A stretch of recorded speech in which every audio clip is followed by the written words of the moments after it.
Dulce Base is said to be a multi-level underground military facility doing top-secret research with extraterrestrials. Horrifying experiments involving humans, animals, and aliens, disinformation campaigns against some of the top whistleblowers. What is Dulce Base, and just what the hell is going on down there? According to reports from locals, a top-secret military outpost located in the small town of Dulce, New Mexico, was allegedly built in the 1900s to monitor alien communication signals, experiment on alien technologies, experiment on humans, and protect the world from intergalactic armed forces who most certainly do not come in peace. Dulce has a known population of about 2,700 people. It's a small town, so small that it doesn't even have one single traffic light, so it makes sense that even if the government was super careful in keeping the Dulce alien monitoring base tippy-top secret, at least one or two people were bound to notice it. I mean, with not much else going on in the area, anything out of the ordinary is pretty hard to miss. Allegedly, alien signals were first intercepted in 1979, and then the following year something strange and pretty gross happened. The bodies of dead animals began turning up all over town, mutilated beyond casual recognition. After that, the townspeople became increasingly suspicious about what exactly the government was doing in what they suspected to be a secret underground bunker located on the outskirts of the town. Now, we can't talk about Dulce Base without telling the story of Paul Bennewitz. He was an American businessman, electronics expert, and UFO investigator known for having been caught up in one of the worst disinformation campaigns in the realm of UFO and alien conspiracies. His UFO research began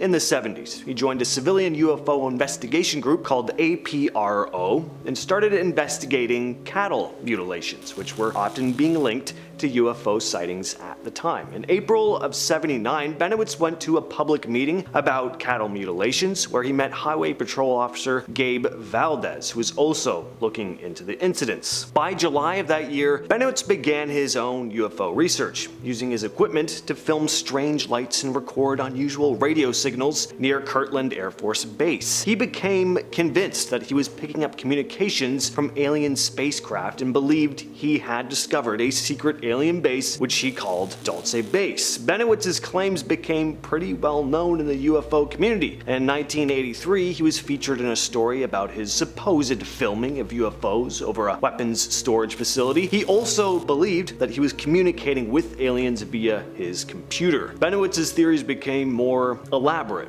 over time. He claimed aliens were controlling humans with electromagnetic devices and that there was a network of underground UFO bases. By 1988, Bennewitz's mental health began to deteriorate. He accused his wife of being controlled by aliens and tried to barricade himself in his home. His family had him admitted to a mental health facility where he stayed for a month, but it turns out there was more to this story. In 1989, William Moore, a UFO researcher, actually admitted that he'd been feeding Bennewitz false information to push him into a breakdown. This was all part of a big disinformation campaign by the CIA and the Air Force Office of Special Investigations. Bennewitz passed away in 2003. Unfortunately, he was never really the same after his breakdown.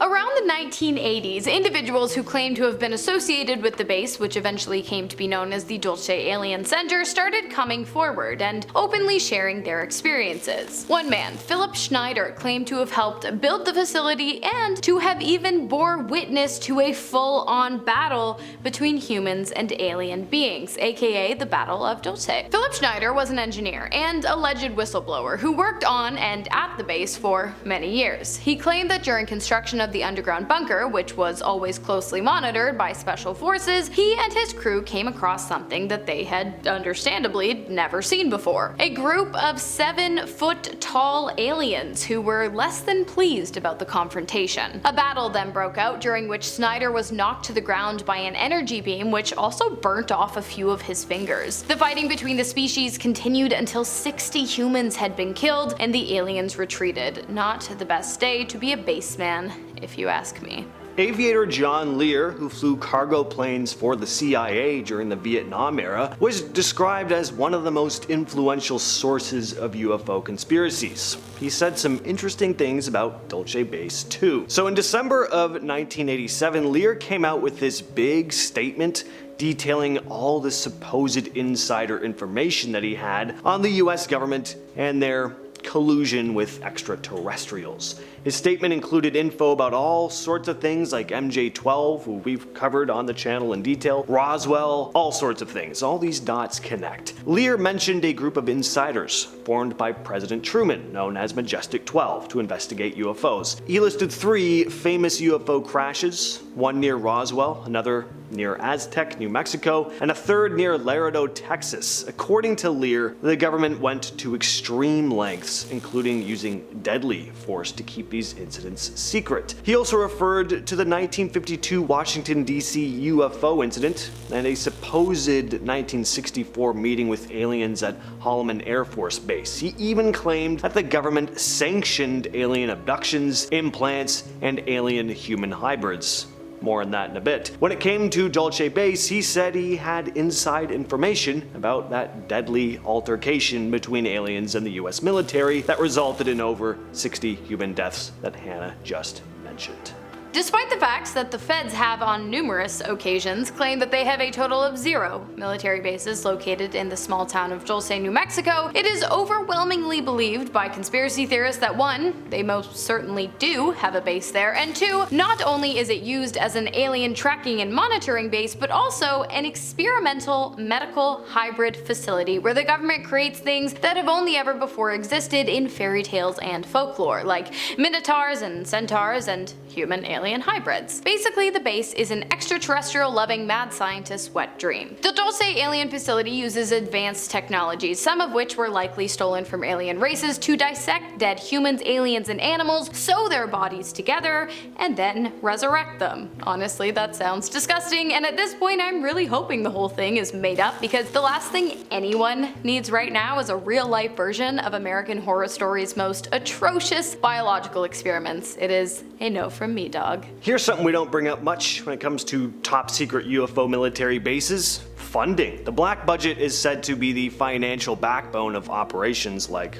Dulce, a hidden pot of money drawn from taxpayer dollars, but of course not disclosed to the public or even most government officials. And because the black budget isn't subjected to the same scrutiny as other government spending, it can support the kind of high-risk, high-reward research said to be happening at places like Dulce Base. Now, the black budget is not a conspiracy. This really does exist, but there's a lot of speculation as to how this money is spent. Thus, we get conspiracies like this, which may or may not be true, but what is 100% true though is that the black budget makes up for about 7% of the United States military spending, which, 7% doesn't sound like a lot, but when you consider how much the United States spends on the military, this turns out to be a pretty big number. The black budget is estimated to be about $50 billion a year. That's $50 billion a year, or perhaps even more, being spent on top secret classified projects. No wonder people have some iffy ideas. Alright, if sewing dead humans and animals and aliens together and then reanimating them wasn't twisted enough, according to insiders, the facility not only experiments with the dead, but also very much so with the living. Why? Well, so that they can create the perfect zombie army to fight off the aliens when the time comes, which apparently it's on its way. It's super normal stuff. Basically, the belief is that the Dulce Alien Center is currently looking for a way to manufacture human zombies and then perfect that process. The goal being to grow either a virus or bacteria that can infect ordinary, everyday, living civilians at mass and then turn them into essentially the Walking Dead, living dead zombies that will bow down to the government, fight hard for their country against alien forces, and also not cry if they just so happen to lose an arm or two in the process. If you're living in Dulce, please be sure to wash your hands thoroughly and often. Or, you could just move. Dulce Base is often described as having multiple underground levels, each with its own specific purpose. Level 1 is where the security and communications hub is supposedly located. This is basically the control center for the base. Level 2 is the living quarters for both human and some say alien personnel. Think of it as a large underground dormitory. It has living spaces, there's dining areas, and recreational facilities. I would love to see this in person. Just aliens and humans playing board games. For some reason, that's the first thing that came to mind.